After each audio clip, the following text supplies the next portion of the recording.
सलाम नमस्कार सत श्रीकाल दोस्तों, मैं हूं आपका दोस्त अमित रामाजी कुमार और आज फिर से आपके सामने पेश हूँ एक नई कहानी के साथ। तो स्वागत है आप सभी का। दोस्तों आज की जो कहानी है मैं हमेशा कहता हूँ कुछ खास है, लेकिन ये कहानी भी बहुत खास है क्योंकि ये भी सच्ची कहानी है और हमारे देश के एक सोल्जर की कहानी है। हो सकता है आप में से कई लोग इस कहानी के बारे में जानते भी हों।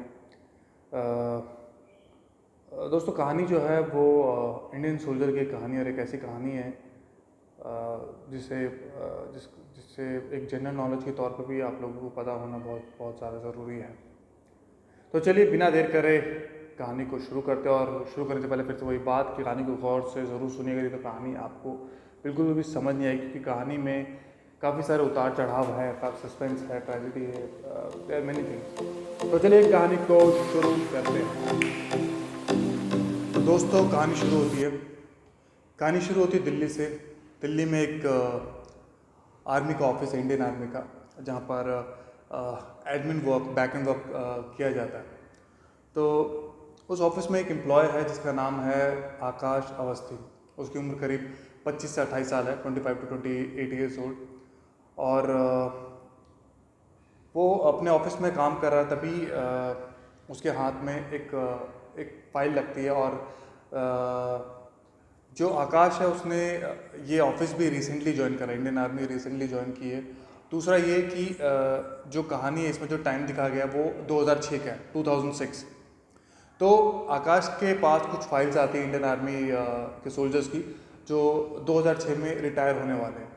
तो उनकी फ़ाइल आती है और वो उन फाइल को देखता है। उसका बेसिकली काम होता है बैकएंड का काम होता है और बैकएंड वर्क उसके हाथ में होता है बेसिकली। एंड फाइल को अप्रूव करके आगे भेजना होता है। तो वो उन फाइल्स को देख रहा होता है, सभी सोल्जर्स की फ़ाइल देखता है, किसके डॉक्यूमेंट्स पूरे हैं, क्या कमी रह गई है, क्योंकि रिटायरमेंट से पहले अक्सर सारे डॉक्यूमेंटेशन देखे जाते हैं।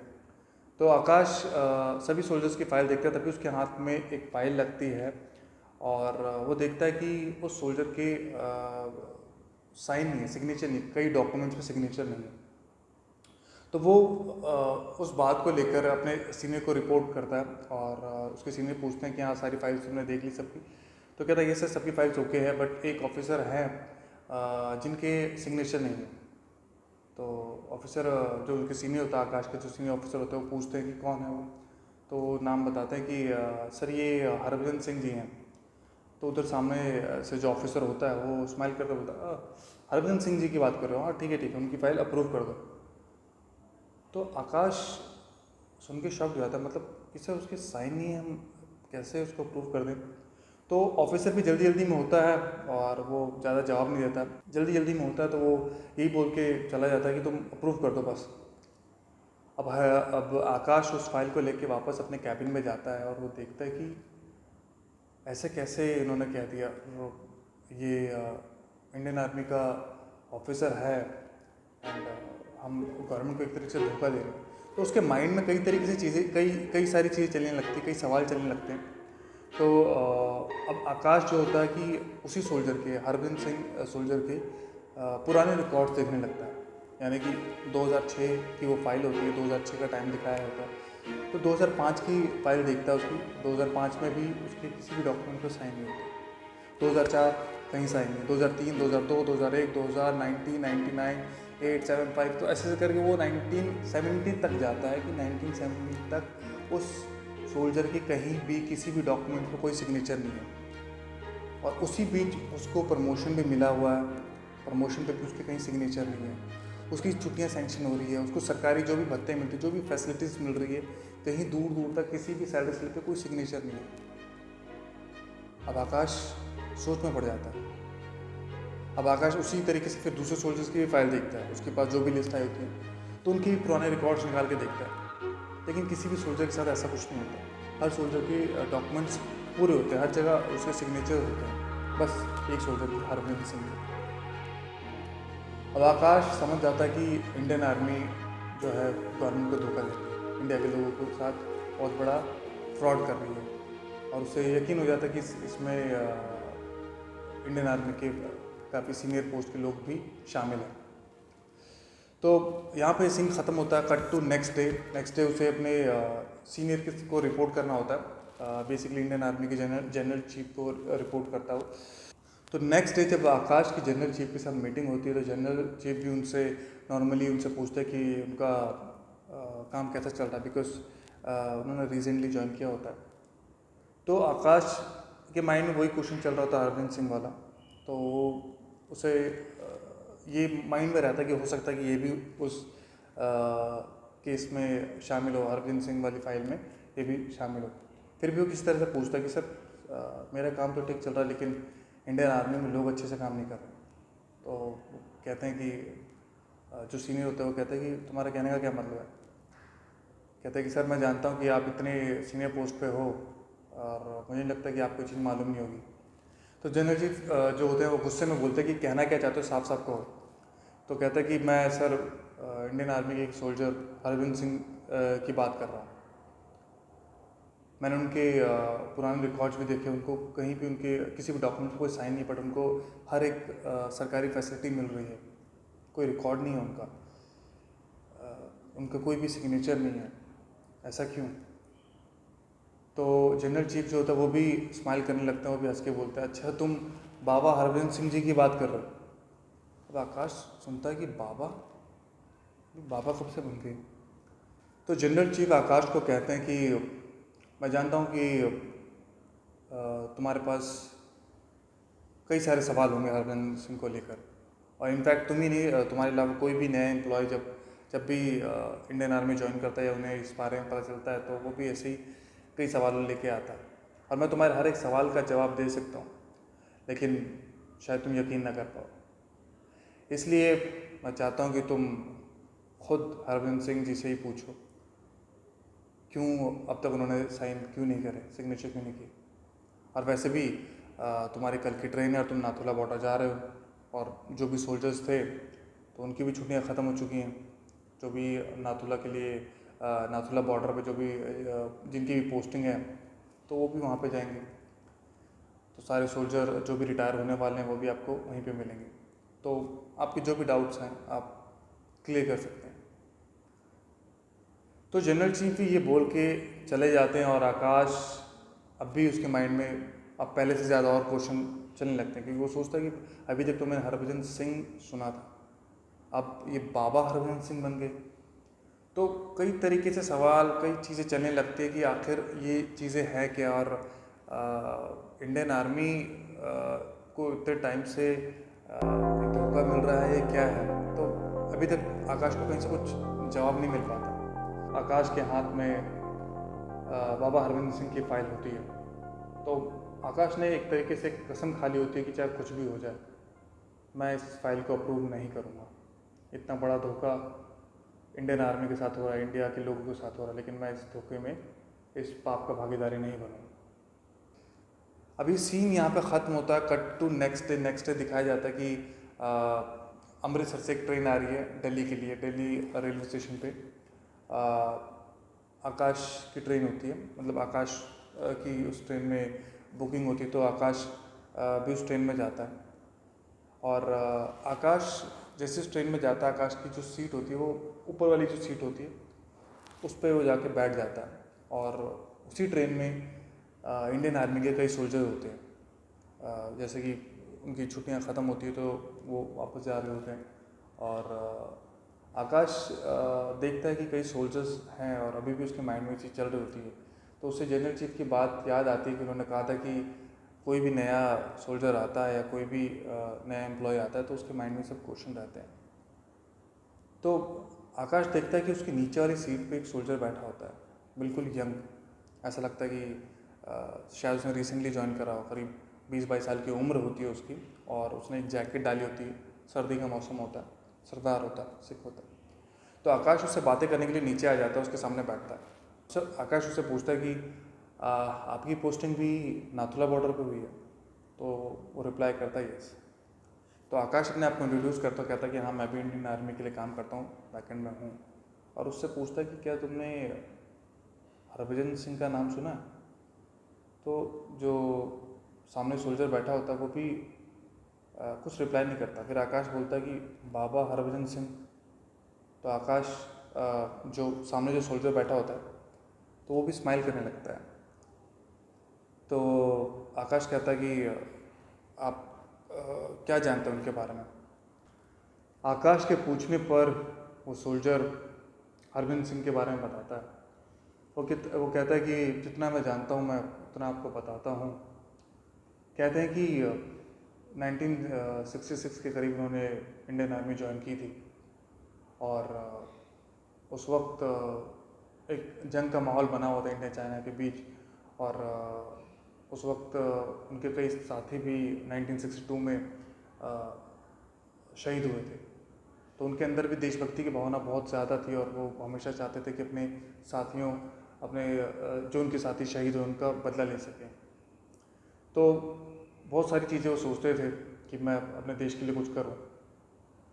अब यहाँ से फ्लैशबैक शुरू होता है 1968 दिखाया जाता है कि इंडियन आर्मी के जो कैप्टन है, जो भी कर्नल है, जो भी सीनियर है, वो अपने सोल्जर्स को सुपरवाइज कर रहे हैं। वहाँ पे एक जंग का माहौल बना हुआ है और रिसेंटली चाइना की तरफ से एक धमकी मिली है। तो हरविंद सिंह भी वहाँ पे मौजूद है और हरविंद सिंह के घर से फ़ोन आता है। घर से उनकी घर पे भी मालूम है कि एक जंग का माहौल बना हुआ है, तो कभी भी कुछ भी हो सकता है।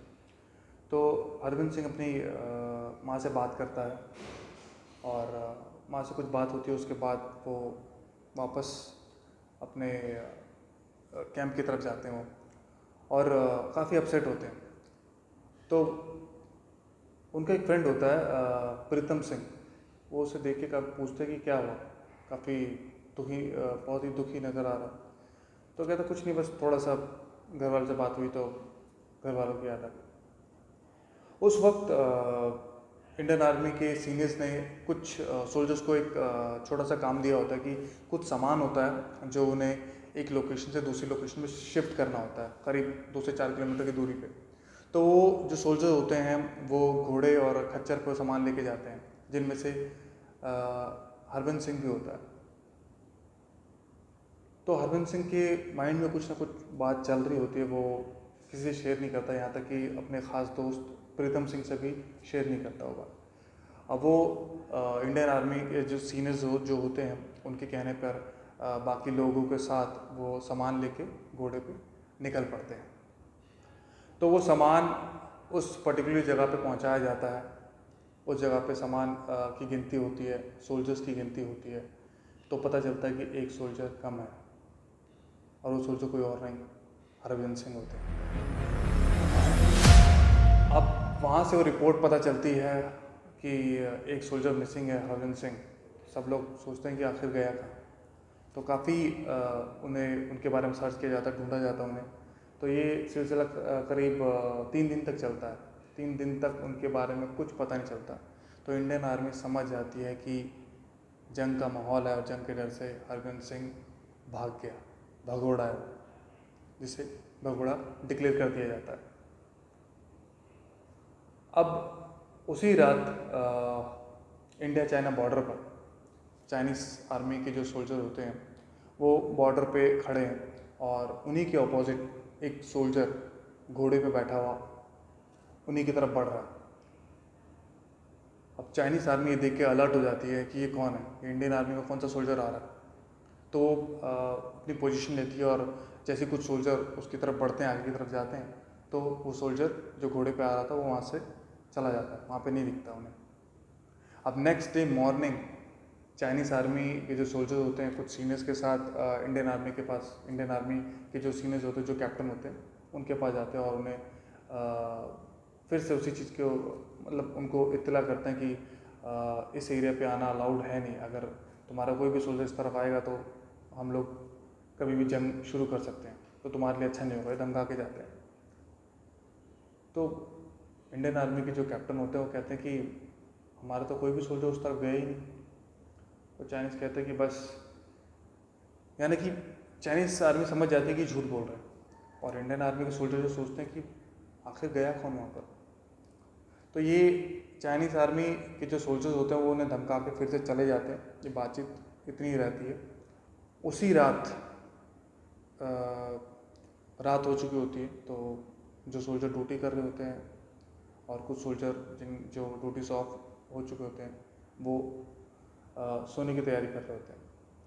तो उसी रात एक सोल्जर को दिखाया जाता है, यानी कि हरभजन सिंह, वो अपने घोड़े पर उसी को वो सामान लेकर आगे की तरफ बढ़ रहे होते हैं। काफ़ी कच्चा रास्ता होता है, पहाड़ी एरिया होता है, और नीचे एक खाई होती है, खाई की तरफ एक नदी बह रही होती है। तो उसी तरफ वो सामान लेके जा रहे होते हैं, और घोड़े का पैर स्लिप होता है और वो सीधा खाई में जाके गिरता है। और पानी का बहाव इतना तेज़ होता है कि पानी जो नदी होती है वो हरभजन सिंह को बहा के अपने साथ ले जाती है। और हरभजन सिंह काफ़ी चोट लग चुकी है, वो तड़प रहा है, तड़प तड़प के अपने दोस्त का नाम ले रहा है, प्रीतम सिंह, प्रीतम मेरी मदद कर, प्रीतम।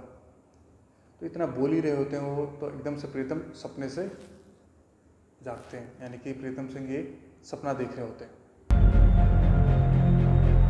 तो सुबह का वक्त होता है और प्रीतम के सपने में ये चीज़ आई होती है। तो प्रीतम के दिमाग में यह आ रहा होता है कि मैं ये बात अपने सीनियर से करूं। तो प्रीतम यही बात सेम चीज़ अपने सीनियर से कहते हैं कि ऐसा ऐसा हुआ है कि हरभजन सिंह मेरे सपने में आए, उन्होंने मुझे बताया कि मैं ऐसे ऐसे करके इस खाई में गिर चुका हूँ, आके मेरी मदद करो। तो सब लोग उसकी बात को हंसी में डाल देते हैं, मजाक में डाल देते हैं। बट फिर भी प्रीतम के काफ़ी कन्विंस करने पर कुछ सीनियर्स मान भी जाते हैं। अब प्रीतम के कहने पर वो सीनियर्स उसी लोकेशन पर जाते हैं जो लोकेशन उसने सपने में देखी होती है, उसी नदी की तरफ जाते हैं, उस खाई की तरफ जाते हैं जो उन्होंने देखा होता है। तो उनके कैंप से कुछ किलोमीटर की दूरी पर वो खाई होती है, और वहाँ पर वो देखते हैं कि हरभजन सिंह की लाश पड़ी होती है। यहाँ पे फ्लैशबैक ख़त्म होता है, कट टू ट्रेन वाले सीन में आते हैं वापस। वो सोल्जर बैठा हुआ और आकाश ये बात सुन के शॉक जाता है। आकाश कहता है कि हरभजन सिंह मर गया, यानी कि हरभजन सिंह 1968 में ही मर गया और ये 2006 चल रहा है, यानी कि करीब 30 से 35 साल ये सैलरी किसको जा रही है, ये सरकारी फैसिलिटी कौन उठा रहा है, ये प्रमोशन, ये सरकारी भत्ते किसको मिल रहे हैं। इतना बड़ा फ्रॉड, पूरी इंडियन आर्मी इंडिया के लोगों के साथ धोखा कर रही है। तो उसके माइंड में और सारे क्वेश्चन चलने लगते हैं, बहुत कुछ सोचने लगता है, आखिर ये सब है क्या। तो अब वो सोल्जर फिर से बताता है, फिर से यहाँ से फ्लैशबैक स्टार्ट होता है कि नेक्स्ट डे उनके कहने पर, प्रीतम सिंह के कहने पर उनको प्रॉपर एक जो भी अंतिम संस्कार किया जाता है हरभजन सिंह जी का किया जाता है। नेक्स्ट डे रात होती है, रात से फिर सुबह होती है। प्रीतम फिर से अपने सीनियर के साथ अपने सीनियर्स को कहते हैं कि हरभजन सिंह मेरे सपने में आए थे और उन्होंने कहा है कि चाइनीज़ आर्मी जो है कि हमारे एक बॉर्डर के एक एरिया पे कब्जा करने वाली है, हमें वहाँ पे अपनी आर्मी बढ़ा देनी चाहिए। तो ऐसा तो उन्होंने मुझे कहा है, लेकिन इस बात को इंडियन आर्मी का कोई भी सोल्जर, कोई भी सीनियर सीरियस नहीं लेते। वो कहते हैं कि उन्होंने ये बात कही कि उनकी जो डेथ हुई है वहाँ तक तो ठीक था, लेकिन इस बात पे यकीन करना उनको ठीक नहीं लगा, वो यकीन नहीं करता, हल्के में लेते हैं। तो कुछ दिन के बाद ये खबर आती है कि वही चीज़ हुई है कि चाइनीज़ आर्मी ने इंडियन आर्मी के एक पोस्ट पर, एक चौकी पे कब्जा कर लिया, जो कि जिसका जिक्र प्रीतम सिंह पहले कर रहे थे। तो उसके बाद फिर से चाइनीज़ आर्मी के जो लोग होते हैं वो इंडियन आर्मी जो उनके सीनियर्स होते हैं उनके पास आके फिर से कहते हैं कि तुम्हारा फिर से एक सोल्जर जो है हमारे बॉर्डर के आसपास घोड़े पे घूमता रहता है रात के वक्त, अगर तुमने उसे वहाँ से नहीं हटाया तो अच्छा नहीं होगा। तो ये चीज़ कई बार वो कह चुके होते हैं चाइनीज़ आर्मी। अब इंडियन आर्मी के जो सीनियर्स होते हैं अब वो धीरे धीरे समझ जाते हैं कि जो चाइनीज़ बॉर्डर के पास सुरक्षा के लिए जो सोल्जर खड़ा है वो कोई और नहीं, वो हरभजन सिंह है। उसकी आत्मा पहरेदारी कर रही है, देश की रक्षा कर रही है। तो ऐसा कई इंसिडेंट्स होते हैं, जैसे कई बार इंडियन आर्मी के सोल्जर जो होते हैं रास्ता भटक जाते हैं, तो हरभजन सिंह जी आके उनको रास्ता बताते हैं किसी तरीके से। अगर कोई ड्यूटी पे कोई बंदा सो जाता है तो उसको थप्पड़ मार के जगाते हैं। तो ऐसे कई इंसिडेंट्स होते हैं। तो यहाँ पे फ्लैशबैक ख़त्म होता है। फिर से आकाश बोलता है कि इंडिया के लोग अंधविश्वासी हैं, ये मैं मानता हूँ, लेकिन ये चाइनीज़ लोग भी इतने बेवकूफ़ हैं कि वो भी इस अंधविश्वास में पड़ गए। कमाल है। तो आकाश उस सोल्जर से पूछता है कि क्या तुम भी ये सब चीज़ मानते हो? तो सोल्जर कहता है कि ऐसा कहते हैं कि हरभजन सिंह अपने साथियों के सपने में आया करते थे, अपने सीनियर के सपने में आया करते थे। वो उनसे कहते थे कि मैं ड्यूटी पे हूँ और ड्यूटी पे ही रहूँगा। वो मरने के बाद भी बहुत ही शिद्दत से अपने काम को अंजाम देते थे, हमेशा बॉर्डर पे तैनात रहते थे। तो ये सोच के ही इंडियन आर्मी ने उनको कभी भी उस ड्यूटी से, उनके मरने के बाद, उनके शहीद होने के बाद उन्हें ड्यूटी से निकाला नहीं। उनको सारी फैसिलिटी दी गई। जब भी सोल्जर्स को छुट्टियां मिलती तो उनको भी छुट्टियां दी जाती। उनका भी प्रॉपर ट्रेन में एक प्रॉपर रिजर्वेशन किया जाता, उनकी भी टिकट कराई जाती, उनको प्रॉपर सैलरी दी जाती, उनका भी प्रमोशन किया जाता। आकाश उसकी बात सुनकर काफ़ी सोच में पड़ जाता कि आखिर ये सब कैसे हो सकता है। उसके माइंड में कुछ और सवाल आते हैं।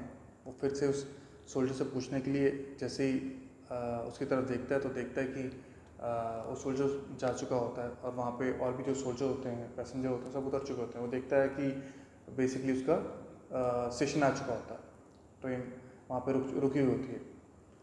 स्टेशन पे उतरता है, कट टू वो सीधा इंडियन आर्मी के कैंप में पहुँचता है, नाथुला बॉर्डर पर। वहाँ पर एक सोल्जर जतिन पुरी, वो उसको रिसीव करता है।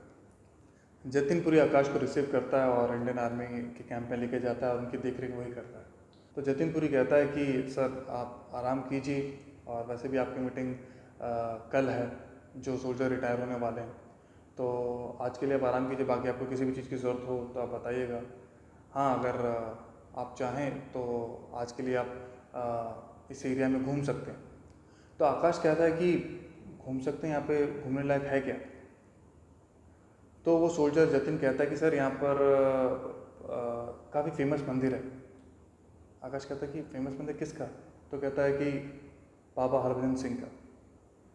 अब आकाश फिर से ये जब सुनता है उसकी कान खड़े हो जाते, क्योंकि वो पहले ही इस इंसान के बारे में काफ़ी कुछ जानना चाहता था और काफ़ी कुछ जान भी चुका है, बट अभी भी एक अंदर ही अंदर उसके अंदर एक फ्रस्ट्रेशन भी है कि कितना अंधविश्वास है। तो आकाश कहता है कि बाबा हरभजन सिंह, तुम सच में मानते हो कि एक ऐसा इंसान जो इतने साल पहले मर चुका है और अभी भी देश के लिए वो बॉर्डर पे खड़ा है, देश की रक्षा कर रहा है, और लोग इतने अंधविश्वास हो चुके हैं कि उनके लिए उन्होंने मंदिर बनवा दिया? ऐसा कैसे पॉसिबल है? आकाश कहता है कि आखिर ऐसा कैसे पॉसिबल है? जतिन कहता है कि सर मैं जीते जी तो उनसे नहीं मिला, लेकिन मैं इतना जानता हूँ कि अगर कोई इंसान किसी चीज़ को बहुत ही शिद्दत से पाना चाहता है, शिद्दत से अपने काम को अंजाम देना चाहता है, और वो काम उसके जीते जी ना हो, तो मरने के बाद भी उसकी आत्मा भटकती रहती है। तो हो सकता है शायद ऐसे ही कुछ, तो मरने के बाद भी उसकी आत्मा भटकती रहती है और अपने काम को अंजाम देती रहती है। आकाश फिर से उसकी बातों में बिलीव नहीं करता। कहता है ठीक है, मैं फ्रेश हो जाता हूँ, तो मुझे और मंदिर ले चलो। कुछ टाइम बाद, आधे घंटे बाद, वो जतिन फिर से आता है और आकाश को लेकर उस मंदिर की तरफ लेके जाता है। मंदिर की तरफ बढ़ता है तो देखता है कि मंदिर के बाहर काफ़ी भीड़ लगी हुई है। अब अभी भी आकाश के माइंड में वही चल रहा होता है कि कितने अंधविश्वासी हैं लोग, कि क्या क्या कहानी बनाई गई है और एक मंदिर बना दिया और बस बिजनेस चल रहा है। तो आकाश मंदिर के अंदर जाता है जतिन के साथ। मंदिर में जैसे एंटर करता है तो सामने एक तस्वीर होती है, एक फ़ोटो होती है। उस फोटो को देख के आकाश शॉक हो जाता है। जतिन से पूछता है कि जतिन ये फ़ोटो किसकी है? जतिन कहता है कि यही है बाबा हरभजन सिंह जी, और वो फ़ोटो किसी और की नहीं, ये वही शख्स होता है जो आकाश को ट्रेन में मिला होता है, वही सोल्जर। जो उसे हरविंद सिंह के बारे में बता रहा होता है। अब आकाश को सारी चीज़ें फिर से याद आने लगती हैं उसकी बात कि एक सोल्जर जो मर चुका है, मरने के बाद भी कैसे ड्यूटी करता है। एक सोल्जर जो मर चुका है लेकिन उसकी आत्मा अब भी अपनी छुट्टियां ख़त्म करके ट्रेन में ट्रैवल करती है, उसके नाम पे टिकट रिजर्वेशन होती है। एक सोल्जर जो बहुत पहले मर चुका है, उसके लिए लोगों के दिल में इतना प्यार क्यों है, वो किस तरीके से अपनी ड्यूटी निभा रहा है। तो यहाँ पे आकाश को यकीन हो जाता है कि सच में बाबा हरविंद सिंह जी हैं और वो अभी भी अपनी ड्यूटी को ईमानदारी से निभा रहे हैं। आकाश के हाथ में हरविंद सिंह की फाइल होती है जिसे वो देख के ठान चुका होता है कि इसको वो अप्रूव नहीं करेगा। अब वो बाबा हरविंद सिंह जी के सामने माथा टेकता है और उस फाइल पर अपने सिग्नेचर करता है और उसे अप्रूव कर देता है। तो दोस्तों यहाँ पे हमारी कहानी ख़त्म होती है। तो दोस्तों उम्मीद करता हूँ कि कहानी आपको ज़रूर पसंद आई होगी और कहानी को लेकर आपको काफ़ी सवाल भी होंगे। तो जैसे मैं हमेशा कहता हूँ कि कमेंट सेक्शन में आप अपने सवाल रख सकते हैं। अगर कहानी पसंद है तो ज़रूर इसे लाइक, शेयर एंड सब्सक्राइब करें। और हाँ, अगर इसे फेसबुक और इंस्टाग्राम पे देख रहे हो तो मुझे फॉलो ज़रूर करें। जब तक मैं नई कहानी लेके आपके लिए नहीं आता हूँ तब तक आप लोग अपना ध्यान रखिए, खुश रहिए। जय हिंद, जय Bharat and I really appreciate your time. Thank you.